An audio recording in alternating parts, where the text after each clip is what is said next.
If you missed the Mets and Cardinals series, I got you. New York looked to bounce back in the opener after losing the final two games against the Diamondbacks, and they did just that. Pete Alonso and Brandon Nimmo each hit homers. Alonso's a two-run shot, and Nimmo's a solo bomb.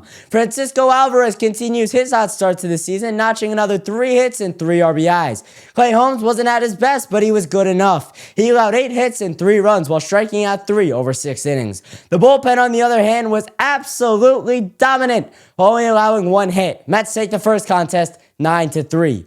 Game 2 was postponed due to rain, so a doubleheader was scheduled for Sunday. Blade Tidwell made his major league debut in the first game, and he was roughed up. In 3 2/3 innings, he struck out 2, but gave up 9 hits, 3 walks, and 6 earned runs. The arms backing him up were strong, not allowing any runs to cross the plate. New York's offense was impressive, plating 5. Francisco Lindor led the charge with a 3 RBI afternoon. Brandon Nimmo and Jesse Winker each picked up an RBI. But it wasn't enough as St. Louis wins 6-5 and evens the series at 1.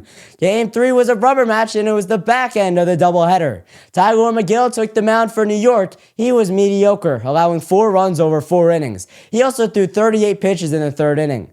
The bullpen got tagged for their first run of the series. It was a Victor Scott double that scored Yoel Pozo. It was a frustrating game for the Mets offense. They had 9 balls that were hit 100 miles an hour or harder, and only 3 of them ended in hits, and none went for extra bases. Pete Alonso and Francisco Alvarez played it a run apiece, and Starling Marte drove in 2, but the Cardinals win 5-4 and sweep the doubleheader.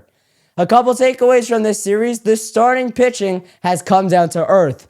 You knew that the electric start they had to the season wouldn't last the whole year, but it is certainly aggravating when they're not at the top of their game. Juan Soto has not been good to start the season. I'm sure he'll break out of his slump eventually, but the Mets need more production out of him if they're going to win the World Series. Up next for New York is 2 more games in Arizona, and after that, they'll be back in Queens for a series with the Cubbies. With updates after every Mets series, I'm Ben Ballion with the Sports Pod.